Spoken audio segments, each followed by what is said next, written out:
Hi there. Today we're going to do multiplying and dividing monomials.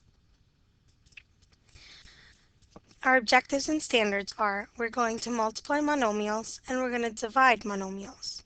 Our standard is to know and apply the properties of integer exponents to generate equivalent numerical expressions. The vocabulary you need to know is monomial. Product of powers property. Multiply powers with the same base by adding their exponents. Example, a to the m power times a to the n power equals a to the m plus n. So if they have the same base, all you have to do is add their exponents. A numerical example is 2 to the 4th power plus 2 to the 3rd power equals 2, that's our common base, to the 4 plus 3, or 2 to the 7th power. Recall that exponents are used to show repeated multiplication. So 10 to the 1st power times 10 to the 3rd power means 10 times 10 times 10 times 10, or 10 to the 4th power. A monomial is a number, a variable, or a product of numbers and or variables. So example of monomials are 80, because that's a number, x, because that's a variable, or 8x, because it's a product of a number and a variable. Something that's not a monomial is like x plus 5 because there's addition, and x squared minus y squared because there's subtraction in there. Find each product. Express using positive exponents. Example A, 4 to the 3rd times 4 to the 5th. So we have our common base 4, and all we have to do is add the exponents. So we have 4 as our base. Our exponent is 3 plus 5, and that equals 4 to the 8th power. Example B is 6 times 6 to the negative 4th power. So here we have a negative exponent. So we're going to rewrite 6 as 6 to the 1st power, and we're going to multiply it times 6 times to the negative 4th power. Now we know that the common base is 6, and all we have to do is add the exponents. So 1 plus negative 4, that equals negative 3. And we want to make sure we're using positive exponents, so just remember the rule that if you have a negative exponent, it is the same thing as writing it over its reciprocal. So 6 to the negative 3 is 6 over 6 to the 3rd power. Find each product expressed using positive exponents. So everything we've learned with numbers, we can also apply to variables. So here we have b squared times b squared. Now the common base is b, so all we have to do is add the exponents. So 2 plus 2, and we're left with b to the 4th power. Example B, we have our common base is t. So all we have to do is keep the t as a base. We're going to add the exponents, negative 5 plus 3. We get t to the negative 2 power, and again, we're going to use positive exponents.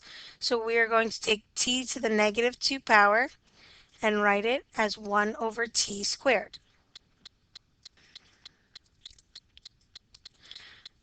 For this next example, I want you to remember that the commutative property states that the order in which numbers are added or multiplied does not change the sum or product. So what we're going to be doing is we're going to be rewriting some expressions that are being multiplied, and that doesn't change the sum or the product. So here we have find each product expressed using positive exponents. So if we have a negative exponent, we just have to remember that we have to write it as a fraction. So we have 2x cubed times 8x to the 4th power. So I'm going to rewrite this expression by taking all of our numbers together and then taking our exponents together, or our variables together. So commutative property said I can reorder this, so I wrote it as 2 times 8 times x to the 3rd times x to the 4th. Now I can say to myself, okay, I have a common base of x, and I'm just going to add the exponents. Now I can say x to the 3 plus 4 is x to the 7th, and then all I have to do is multiply 2 times 8, which is 16, and I get x to the 7th power.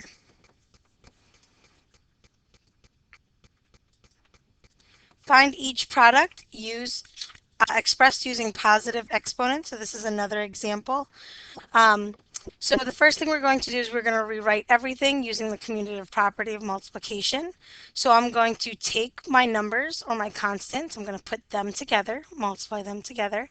Then I'm going to multiply my variables, and these have common bases. So all I'm going to have to do is add the exponents. So now I can say n is my common variable, and all I have to do is add my -9 plus 8, and that equals -1. And now I can multiply my -3 times my 2. So I get -6 times n to the -1 power. So here we have our n to the -1 power. So I just have to make sure I'm going to rewrite this as a fraction. And I get -6 over n, because n to the -1 power was 1 over n to the first power. Okay? All right. Now we're going to talk about dividing powers. So the quotient of powers property says that we can divide powers with the same base by subtracting their exponents. So if it's being multiplied, we're adding. If it's being divided, we are subtracting. So a to the m divided by a to the n equals a to the m minus n, just as long as a doesn't equal 0. So numerically, if we had 3 to the 6th power divided by 3 to the 2nd power, all we have to say is 3 to the 6 minus 2 power, or 3 to the 4th power. Okay, this is just an example of why we are subtracting. If we have 4 to the 5th power divided by 4 to the 2nd power, we would write out our 5 factors of 4 and our 2 factors of 4. And then these divide out. So 5 minus the 2 equaled 4 to the 3rd power. Okay, so we're going to find each quotient. So we have 8 to the 5th power divided by 8 to the 3rd power. So we have to remember that we are going to subtract the exponents. So we have 8 to the 5 minus 3, and that equals 8 to the 2nd power. What we do with numbers, we can also apply to our variables. So here we have c to the 7th divided by c to the 2nd. Our common base is c. So we're going to subtract their exponents. So c to the 7 minus 2, that equals c to the 5th power. All right, I only have 2 more for the quotients. So we have 2 to the -2 divided by 2 to the 2nd power. And remember, you have to remember your rules for integers for these situations. Okay, so we have 2 to the -2nd power minus 2. So we're subtracting our exponents. And remember, -2 minus 2 is going to equal 2 to the -4 power.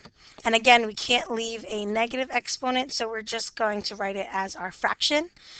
So this is going to equal 1 over 2 to the 4th. Our last one for quotients is going to be d to the 5th power divided by d to the -2 power. So we're going to just subtract our exponents because our common base was d.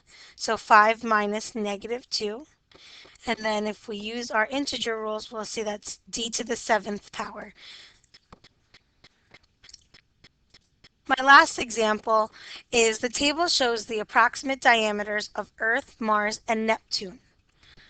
About how many times as great is Neptune's diameter than Earth's diameter? So they want to know how many times greater is Neptune than Earth. So we're going to set a division problem of our Neptune divided by our Earth. So we have 2 to the 15th power divided by 2 to the 13th power. And all we're going to do is our common base is 2, and we're just going to subtract our exponents. So 15 minus 3 is 2 to the 2nd power, or 4. So Neptune's diameter is about 4 times as great as Earth's diameter. Hope that video was helpful. Thank you. Bye.